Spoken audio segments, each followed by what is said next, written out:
Can you beat World 4 in Super Mario Galaxy if infinite cosmic clones hunt you down? Sound brutal?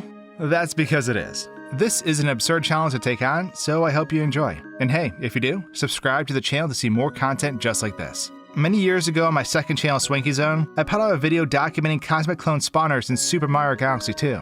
I wanted to see just how many cosmic clones could be spawned before the game crashed. And from what I gathered, it looked like 50 cosmic clones could be pursuing you at any given time per spawner. And if the spawners were set to infinite, once one of their cosmic clones died, then they would respawn at the back of the line. Fast forward to today, and we're applying that absurd setup to today's challenge video. I need to beat World 4 in Super Mario Galaxy 2 with infinite cosmic clones pursuing me. Will I be able to do it? Well, let's find out. Now, with any grueling challenge, whether it be changing the floor to thousands of pianos in Super Mario 64, or even in this one with cosmic clones, it can be a stressful endeavor. Mario doesn't have any time to stop and rest. But resting is very important, which is why I was super excited when Helix Sleep reached out and wanted to work with me. They make customizable bedding and mattresses that fit your needs. I tend to work long hours and really value sleeping through the night, but I never really thought about how I can make my sleep more fulfilling. It's interesting because Helix has a sleep quiz you can take to figure out what kind of mattress is right for you. And after taking it, I landed on their Dusk Luxe mattress. A mattress that isn't too soft, but isn't too firm for when I sleep on my back. It's like the perfect amount of firm floof. Ideal for my broken body after spending hours on grueling challenges. So they shipped it out, and I was honestly super surprised at how easy all of it came together. Beyond the mattress, the bed framing requires 0 tools to put together. Everything just snaps into place. Same goes for the foundation that the mattress goes on. Once the frame was assembled, I then unwrapped the mattress, which then sprung to life as it grew to the correct size. Same for the pillows. And I have to say, it's a really comfortable mattress. The entire aesthetic of the frame is nice too. I don't know how they do it, but everything is packaged so nicely and efficiently. And the best part is, Helix delivers it all right to your door for free. If you're nervous about buying a mattress you haven't been able to try out in a store, Helix has a 100-night sleep trial. So you get more than 3 months to make sure you absolutely love it. If you don't, they'll pick it up and you get a full refund. So I love my new bed, and I honestly think you would too. So if you're looking to up your sleeping game and get some comfortable, quality rest, check out Helix by clicking my link in the description below. Go to helixsleep.com/SwankyBox and get up to $200 off your Helix mattress. And a huge thanks to Helix for sponsoring today's video and supporting both my sleep and my channel. So World 4 has a wide array of levels, and all of these are going to present themselves with unique challenges. There are a few things we need to watch out for with cosmic clones. 1. Because we have an infinite line of them behind us, we need to be careful in areas that require Mario to stay still, or in areas that are small. Wherever you walk, you can never walk again. Wherever you jump, you cannot jump again. If you mess up one time, chances are you won't be able to recover because the cosmic clones will overtake the place you once were. It's pretty hectic.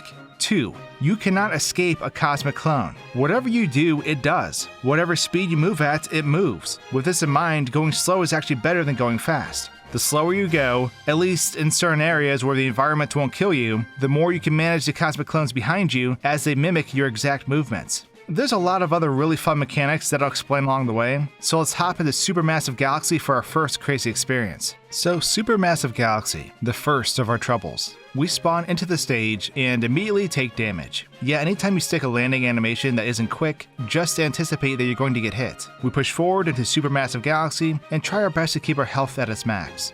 That's pretty much the golden rule, max health or failure. And you'll see why pretty soon.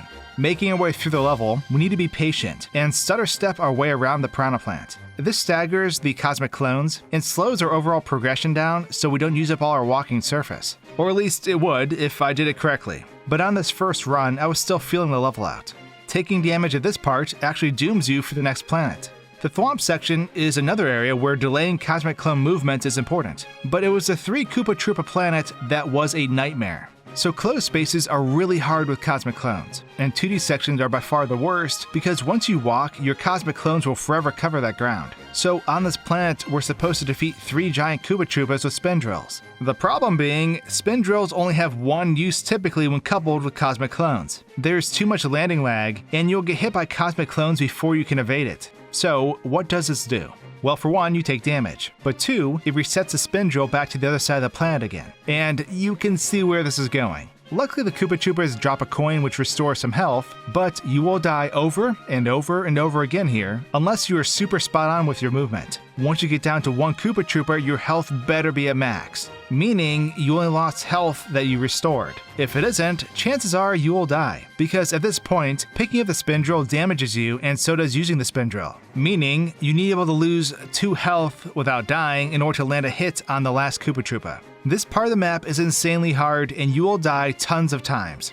I mean it. One slip up and it's over because your timing window to hit a Koopa Troopa is now gone, forcing you to move farther on the planet. But by moving farther on the planet, you now curse that ground with Cosmic Clone movement. You need to be thinking about where you are treading, how you are dodging, and the best places to dig so you can make it back to the drill again after automatically taking damage. If the stars align, we can make it past this brutal section and onto the last part. Even though I had 3 health and gained 3 coins after defeating enemies, I still only left this area with 1 health. And I only survived because Mario actually died, but landed on the last coin. Yeah, it's that cutthroat. But if we aren't quick enough upon landing, we get sniped in the head by a cosmic clone and perish. If we do a short hop, we can dodge the clone though. Now we just need to manage our placement while proceeding cautiously to the end. Coins here heal our health, which lowers the stress. Because we are constantly moving, the Wiggler section is largely the same. And we clear Supermassive Galaxy after the Mario Massacre that took place there.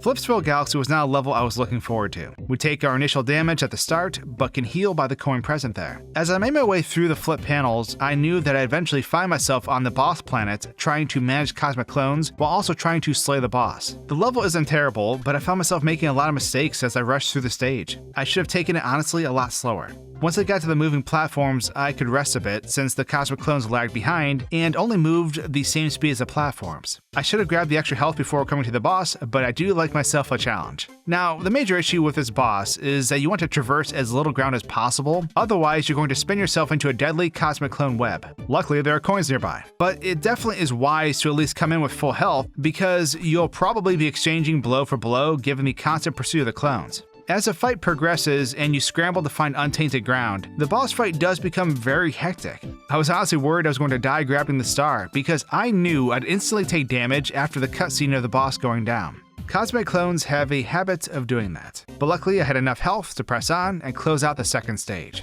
Moving on to Sweet Mystery Galaxy, I was a bit worried about some of the areas that required you to be in one spot for a bit. You really want to keep moving in the stage because getting hit at all is game over. You fall off Yoshi, the ground disappears, and you die. I was hauling butt through this level even though I normally say to take it slow.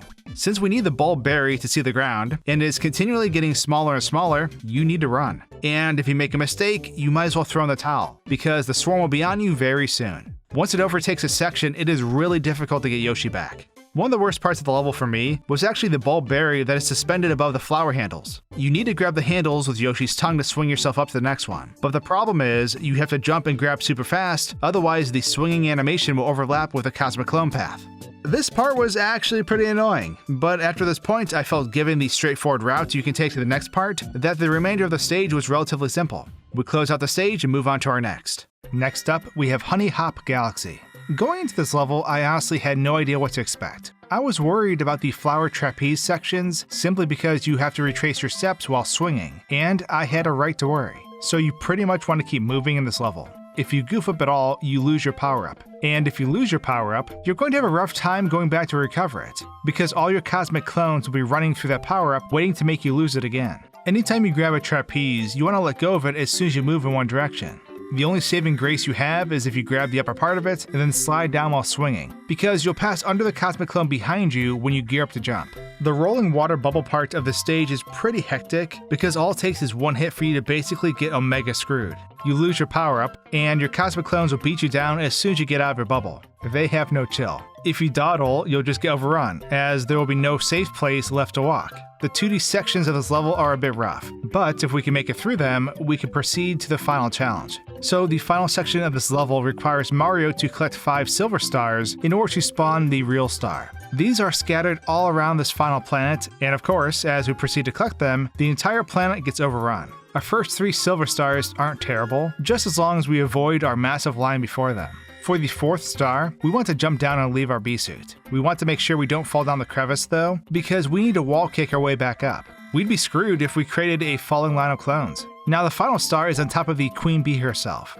While making it up, I took a rock to the knee and started flopping like a fish for some reason. After grabbing the beast suit, there was really only one final problem: the trapeze that leads up top. Because if we goof up at this point, there's no way we're getting back on it. Plus, we lose our suit. I actually died here a few times because I really thought I need full swings to make it up top. I almost made it up without the beast suit, but I just missed the edge, and then I got punted away from the ledge. My next attempt, I goofed up again by waiting too long. But on my next go, I jumped immediately and used the bee ability to get up top. With this, I just had to climb on top of the bee to grab the star, and the level was complete.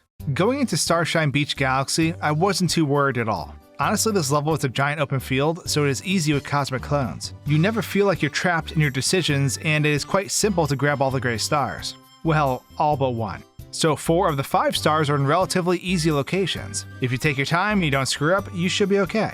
But the final gray star is on a floating planet that you need to spin in the water by walking on it, and this one was a bit rough. The planet surface is really slippery, and it is in your best interest to stand still as the planet rotates, but we can't do that because of our clones. So what you're left with is a slippery scramble before the floating planet gets overrun by clones. And as you can guess, I died several times. We need to make this planet face straight up so we can use the springboard material on top of it to launch us into the star. But with clones forcing your movement, it gets dicey. Once you lose a planet to clones, you might as well call it quits. You won't be able to redirect the planet without getting knocked off it, so it becomes a vain attempt. With some patience and some failed attempts under my belt, I did finally get it though. We can now close out the level by grabbing the star. Oh, Chompworks Galaxy, you're going to be tons of fun. So Chompworks Galaxy is all about backtracking as you guide chain chomps into bowls that act as switches. And of course, with demonic clones in your tail, you now have to rethink how all that will work because you can't always come back the same way you came. Guiding the first chain chomp to the goal wasn't terrible as it was a straight shot, but I knew it was going to get more difficult as time went on. After jumping over some chain chomps, we make it to the 3rd area, and this is where things get a bit more complex. We still have a lot of space to work around with, and the first time I cleared this section, I actually fell off and died accidentally. After doing it, we now move on to the more difficult section. This area has weighted platforms you need to stand on in order to let the chain chomp come across, and as you can imagine, waiting with clones on your tail sucks. It almost forces you to do this section backwards. Instead of letting the chain chomp follow you, you almost want to run in the opposite direction and long jump in front of it. It's actually more difficult than it looks surprisingly. I died here lots of times because if you miss any attempt at moving the chain chomp forward, it becomes exponentially harder when cosmic clones have already claimed the territory you need to go back to.